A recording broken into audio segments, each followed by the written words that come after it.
it's Nikki, and today I'm here with my October wrap-up. No, you did not miss or not see my September wrap-up video. I was a big old failboat, and I didn't finish a single book in September. Yeah. So, but I did finish quite a few in October, so I was really proud of that. I just kind of had a bit of a slump month in September. So anyway, yeah, I'm here to let you talk briefly about all of the books that I finished in October.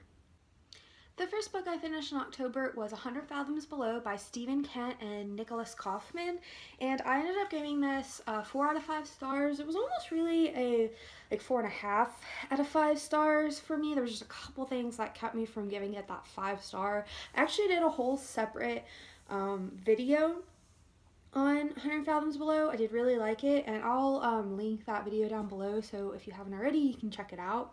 I did receive that book from NetGalley in exchange for an honest review, and I actually received 2 books from NetGalley in the month of October. The second book that I received from NetGalley was The Devil's Fingers by Hunter Shea. This one was like kind of a, best way to describe it would be very B-movie creature feature horror in book form, which was exactly what I was expecting and exactly what I got. I did end up giving this one only 3 out of 5 stars, but for me that's still a pretty solid rating. For me, 3 stars does mean that I enjoyed it. There were just a few things that kept me from giving it a couple extra stars. Being that I expected it to be kind of the embodiment of a B-movie creature feature horror in book form, I expected some amount of like cliche and weirdness and kind of stuff that comes with this, but the amount that I did encounter kind of went past what I expected. So that's kind of one of the biggest things that made it a 3-star rather than a 4-star for me. But if you are looking for a book about a group of friends that goes hiking in the mountains and encounters a killer fungus, then this is the book for you. You're going to enjoy it, and I do highly recommend it.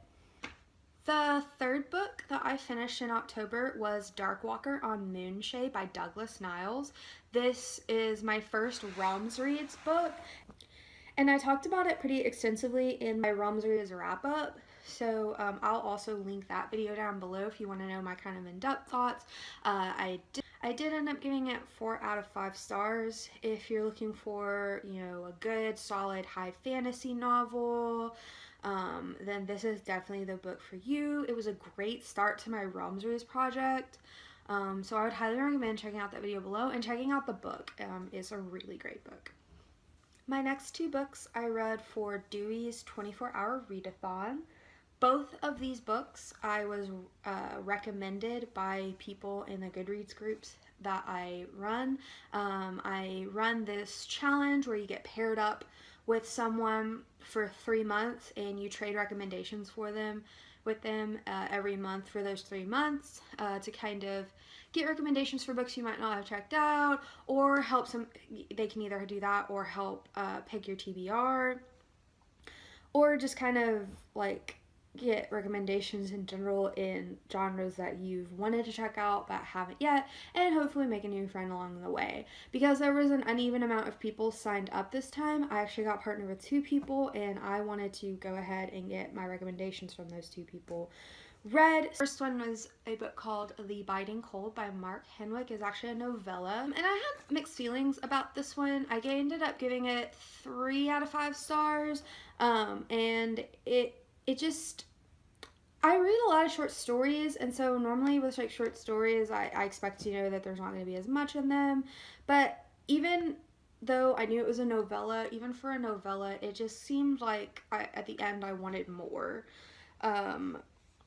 It felt too bare bones and short, and like I said, I do read short stories a lot, so I know that what like is expected in a short story, and this felt like it was still a little kind of bare bones, or almost not bare bones, but more like rushed than what I would already expect in a short story or a novella. I think it was 82 pages long.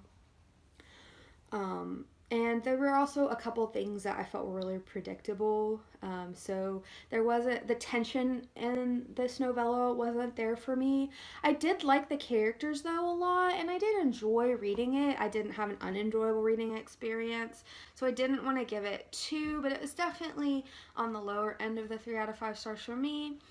And the second book I read during Dewey's 24-hour readathon, and my final book that I finished in October, is Unwind by Neil Shusterman. And holy crap, I did not expect to like this book as much as I did. It comes out real dark, real fast, and I totally dug it. It is like a solid 4.5 out of 5 stars for me. I ended up giving it 4 on Goodreads, but it was almost a 5-star read for me. There was just like a couple things where I just couldn't give it 5 stars, because I save my 5 stars for books that like just blow me away. I freaking love them. You know, any potential problem that I have with them is way outweighed by how much I love them, and that's kind of where it fell short of getting 5 stars for me, because it is a YA book, and though it is really heavy and tackles really good questions, and I like that in my YA that I do read, because I don't read a ton of YA. The characters are very much teenagers, and their speech and the way they interacted with each other a couple times, and kind of like their attitude and teenageriness, is one of the big reasons that I don't read YA, because I get annoyed with characters like that, and I don't like being annoyed with the main characters that I'm reading about. However, one of the main characters in particular, I was just really annoyed with him. So that kind of, it bothered me enough that I couldn't bring myself to give it 5 stars. However, I did think it was a great book. I'd highly, highly, highly recommend it. Tackled some real big questions and some real dark, fucked up shit, and I really liked it. I plan to read the rest of the series. I believe there's 4 or 5 books in the series. The basic premise for Unwind is that there was a big war between the pro-life and the pro-choice movement in America, and the compromise and like end kind of to the war was this agreement that you couldn't end any life like pre-birth. So it got rid of abortion. Life was, sacred. You can't do anything to it until that child hits 13. And then from 13 to 18, parents can choose to have their children unwound. And what that means is that they're basically separated out into all of their parts, and all of their bits and parts get put into other human beings. So according to this Unwind agreement, they're technically not dead. They go on living in like hundreds of other people. And so the protagonists are a few teenagers that are going to be unwound for various reasons. Connor is just a troubled teen. He's the one who got on my nerves a lot, and his parents just chose to have him unwound because they didn't want to deal with him anymore. Risa is a ward of the state, and basically she's just being unwound because she's not talented enough to like warrant keeping her there. So for space reasons, she's just one that didn't make the cut, so she's getting sent to unwound. And then Lev, who was born a tithe, which means that like he was born to be unwound when he got of age. His parents kind of see it as like a religious thing. They are tithing him to a greater purpose, and it kind of follows the 3 of them and stuff that happens. I don't want to give too much away because I do not want to include spoilers in this. But yeah, so as you can tell from that description, pretty heavy stuff in this book. But I do highly recommend it if you are ready and have the stomach for a dark dystopian. So those are all of the books that I read in the month of October. After the kind of Sailboat Slump. That was September. I was really glad to kind of get back into it. As you kind of heard, all of them were pretty solid reads. They're even the ones that I didn't like as much, I still enjoyed. I didn't have anything that I was just like, oh my god, I don't even want to finish this.